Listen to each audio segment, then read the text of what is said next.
Good morning and thanks for joining us. I'm Veronica Brandon Miller and this is Goodwill, Minnesota's Tell Me Something Good, the show that shares the good that's happening in our community. And yes, there is a lot of good and a lot of good people that I even brought on today, but it doesn't stop here. Remember, at 11 o'clock today, you can tune into WSRQ Radio, and we are going to continue talking about good things. But wait, there's more. Check out the latest version of Suncoast Living magazine, and yes, we continue to talk about good issues, good information, and more importantly, talking about great people. So let's just dive in to talking to great people that we have here today. And yes, we are continuing our Giving Challenge profile. What we want to focus on is why you should donate to Goodwill, Minnesota or the Florida Center for Early Childhood during the Giving Challenge. So we are going to give you information because we want you to be cool, do good, and be the one.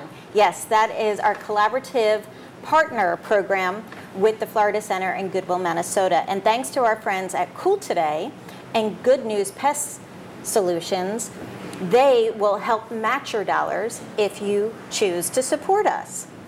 And today, the two people that I brought in to talk about why you should support us is the Director of Veteran Services, CJ Bannister for Goodwill, Minnesota.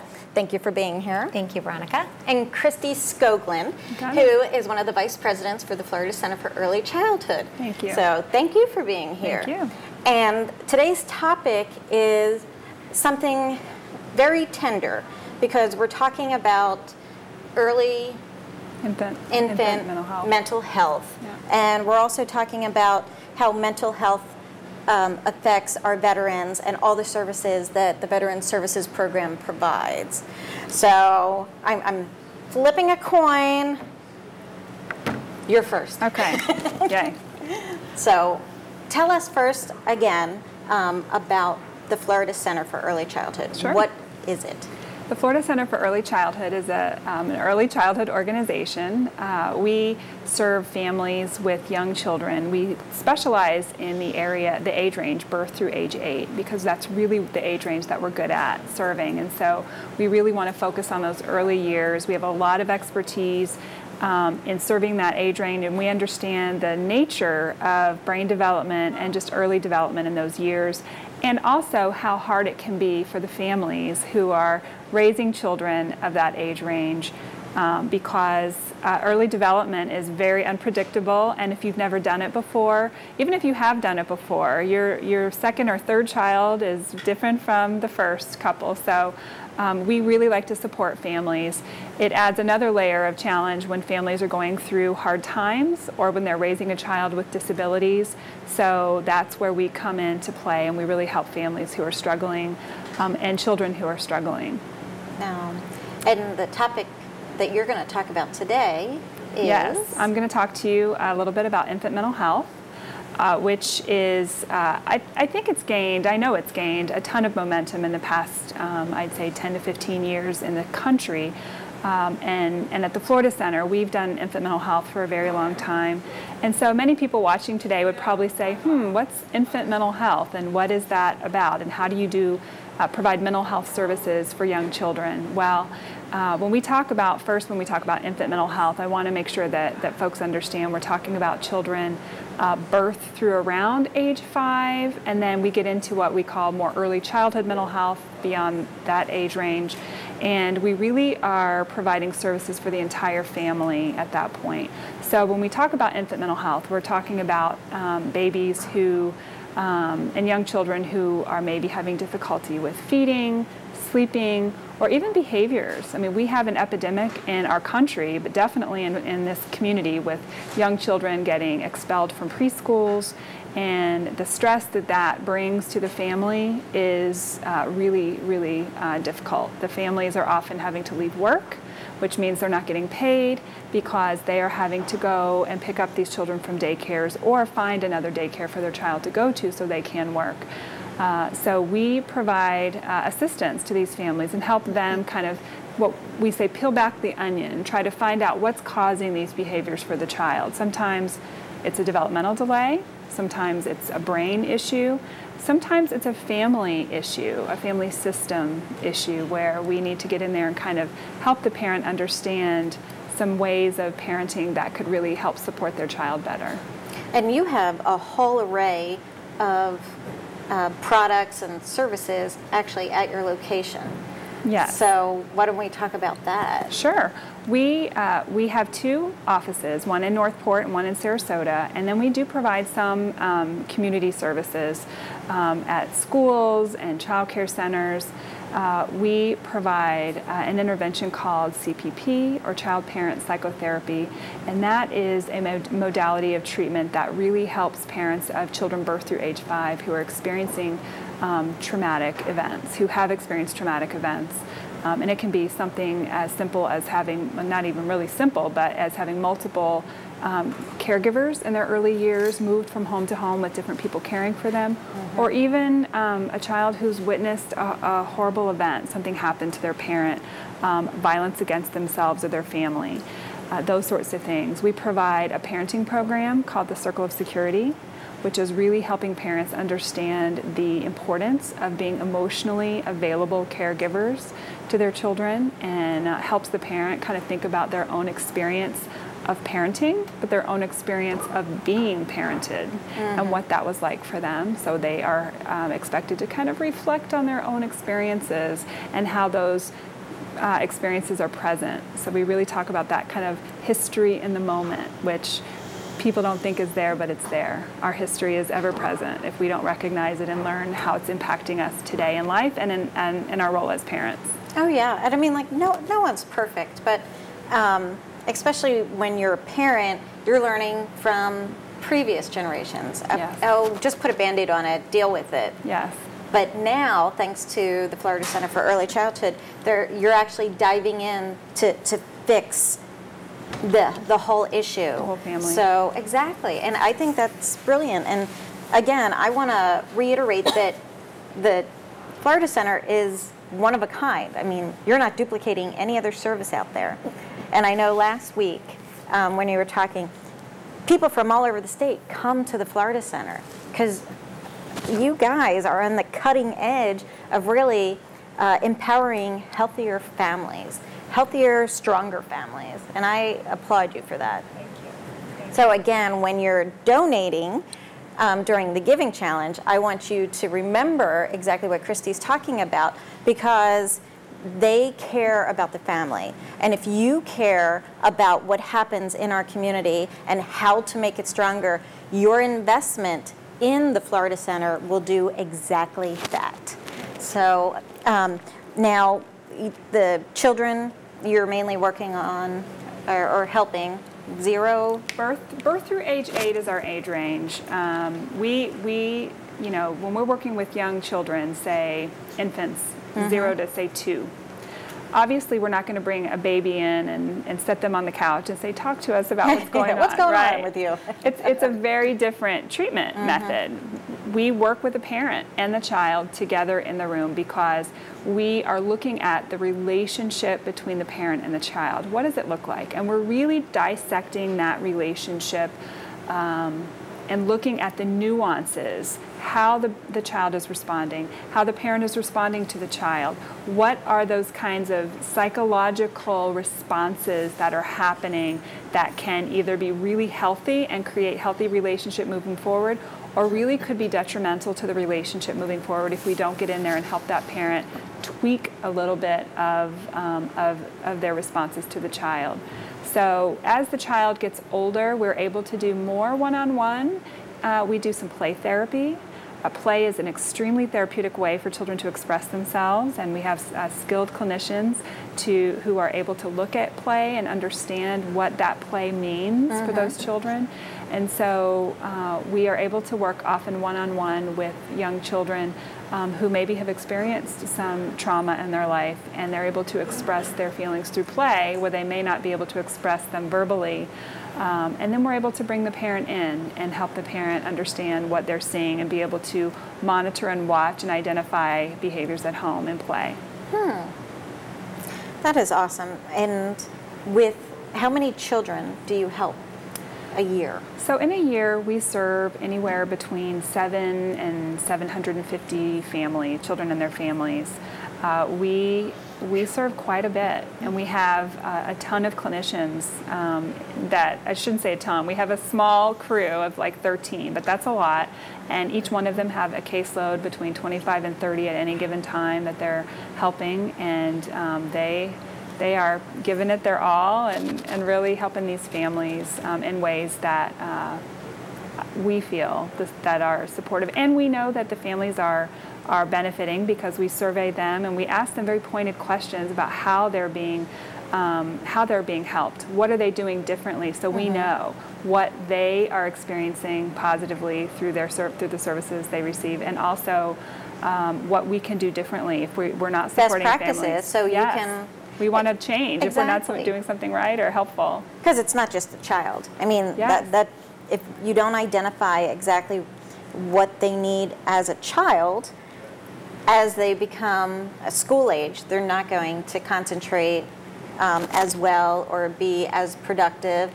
And the teachers are going to say, oh, it's a problem child. So it just, it trickles into like a horrible situation. And then when they become an adult at work and they can't focus. And so what you're doing right now is a blessing, definitely, in our community. So thank you for providing those services. Now, when the child goes through the program, do you do follow-up? Is this something that we can say, hey, with additional money, we can bring in more clinical folks to help more children? Yeah, so typically we serve the family, and that we can serve them in any location that is necessary.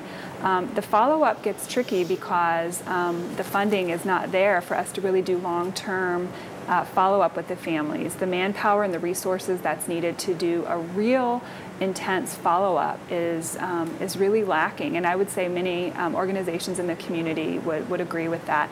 We would love to do more follow-up than we are able to do at this point, but it becomes really a challenge to follow up with families. What we do though within the resources that we have is set families up with a plan. There's an aftercare plan, a discharge plan, and they know if there's safety issues, they know what to do and when to do it and how to do it, and under those which circumstances they would do certain things, so they know moving forward. Oftentimes we have a treatment plan, and we look at the treatment plan, and once they've met their goals, then essentially treatment is completed. Any one of us could be in therapy for a long time, but when they're doing well, we want to let them go and let the parents kind of do their thing and put in the work that they've done so far. And if they need boosters, then we're always here. They can come back and check in and follow up. So, you know, it's funny because we're talking about the Giving Challenge, and she just gave a challenge to everyone who's listening. So with additional funding, because those that are working and helping the children right now, the second they've aged out of your program, there's a 10 more coming through the door.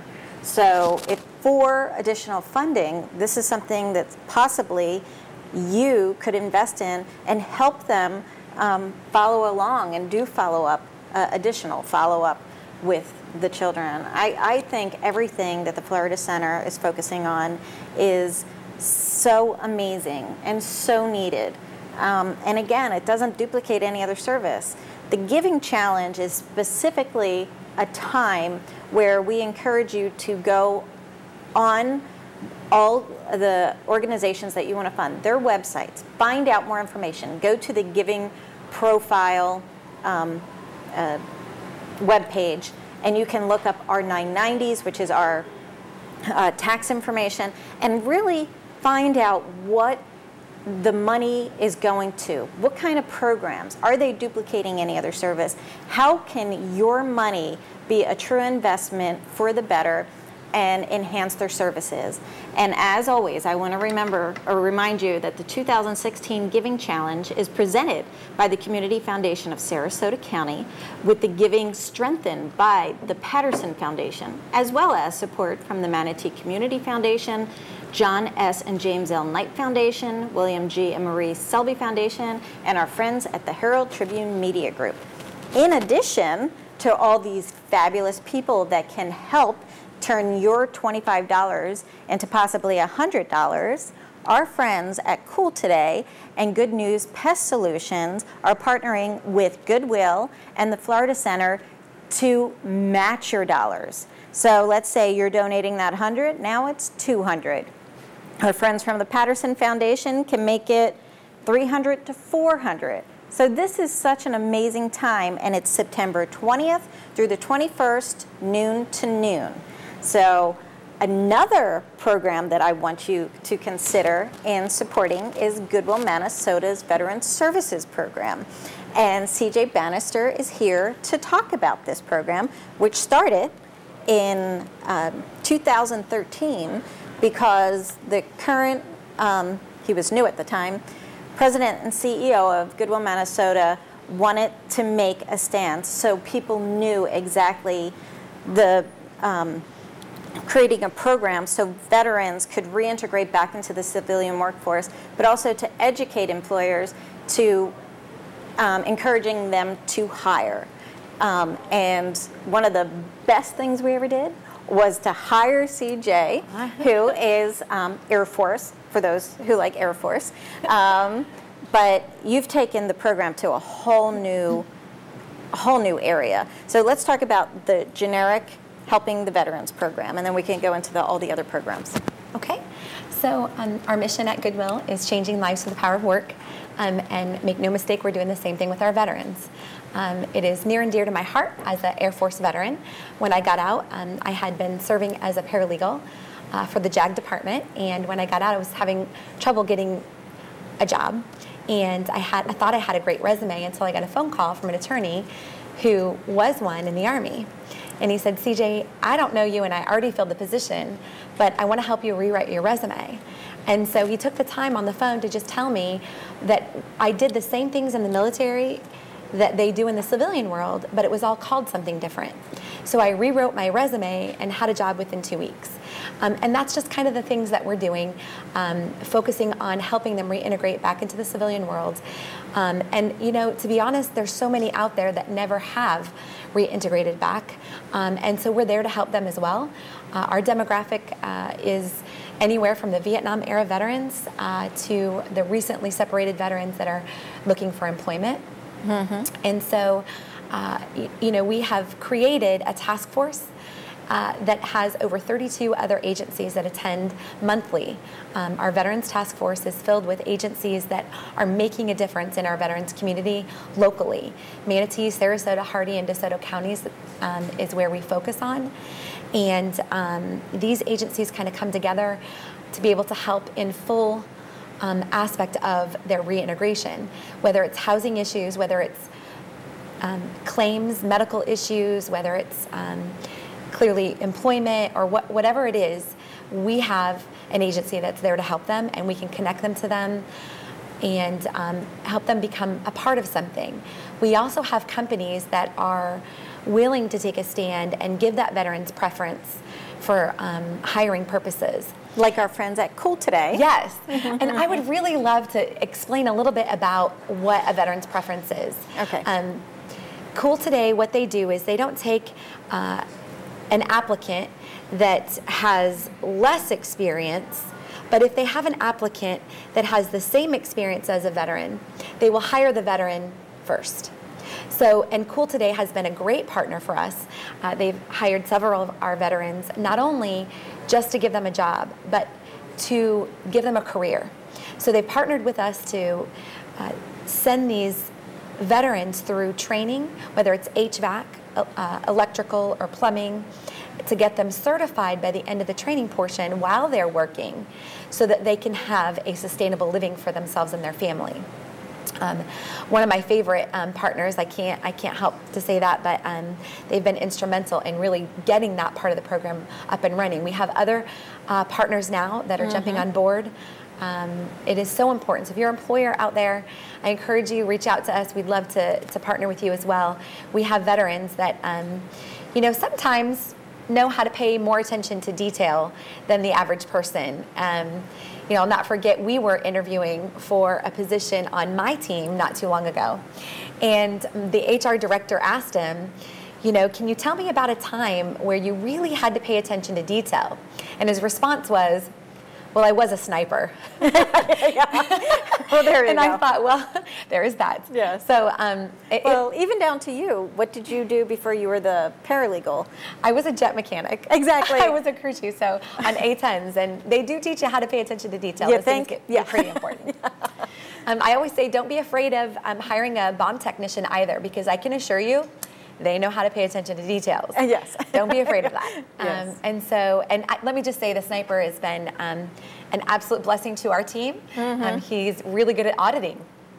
Yes. Who knew? Right. And administrative is just as important. It really is. It is. But what I love about the Veterans Program is you're talking about the task force. Yes, we bring, all these agencies, but when it comes to employment, we stand out. So Jewish Family Services, they can help with the housing. Different focuses can help with the mental health or whatever they need. So when they are ready for employment, we are the sole entity that people come to. And it's important for people to know that. For sure. Our veterans community has come to depend on Goodwill for that purpose. When anyone in our community knows that there's a veteran in search of a job, we're getting phone calls all day, every day. And although we can't help everyone, we're doing everything we can to get them further training, to get them connected with colleges that give them their GI Bill so that they can get their schooling that they need. We also have funding for homeless veterans to help them retrain.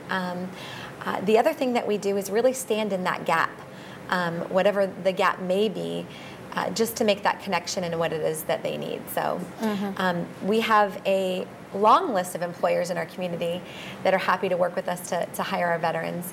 We have a partnership with 92.1 CTQ. Maverick has really been instrumental in helping us connect employers with the veterans that are searching for specific jobs. So sometimes we might have a logistics manager, formerly known as a first sergeant in the Army. Yes. But that connection is instrumental in making sure that they're finding the jobs that they need. Because sometimes a veteran can get out and not know the proper terminology that they're looking for in the civilian world. And they'll come to us and say, I just retired after 26 years in the military. The only jobs I'm getting offered are $9 an hour jobs. To me, that's a tragedy. Shouldn't be happening, but that's where we step in and really help fill that gap, make the introductions, make the connections, and help them rewrite their resumes. That's pretty important. We also do a class every Tuesday afternoon from 1 to 4.